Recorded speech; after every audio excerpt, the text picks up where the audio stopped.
The question of whether the liberal or the illiberal approach is more effective depends on how you define success. Because the liberal approach defines success, the liberal approach conflict resolution defines success as resolving the grievances that are at the core of the dispute, at the core of the conflict, and establishing structures that are better able to manage attention, whereas the illiberal approach, so-called illiberal approach, or the authoritarian conflict management,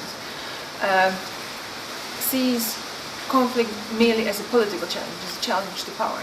So, if success for whoever is judging is just to stop people firing at each other, then an argument could be made that the illiberal approach can achieve that faster,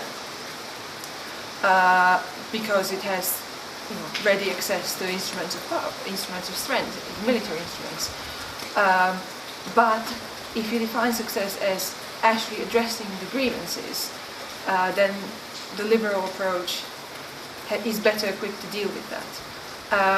However, there is no such thing as a complete and irrevocable resolution of a conflict. In the same way, if you smash a plate and glue it back together, you can still see the breakage lines. So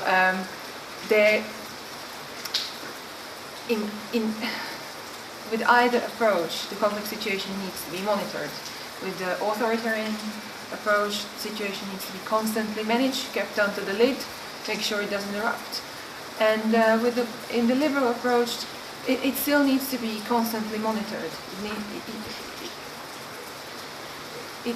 Attention needs to be paid to whether certain political forces are still pursuing the path of peace, or whether they're trying to take advantage and actually invoke the conflict again. So,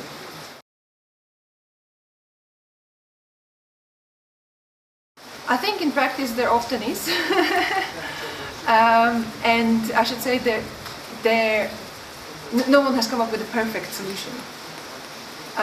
And in practice you often see a hybrid approach or a swinging from one approach to another. So for example in Turkey, the way that the Kurdish issue has been handled has swung from a very authoritarian, very securitized way of addressing it towards a more liberal approach in the years when the Justice and Development Party first came to power, and now it's back more in the authoritarian mode.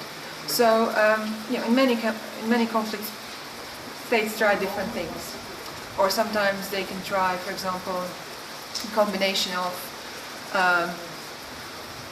involving some liberal elements, for example, mediation or conciliation, but at the same time they very much try to control discourse around the conflict, and I think this is what we often see in the South Caucasus, for example.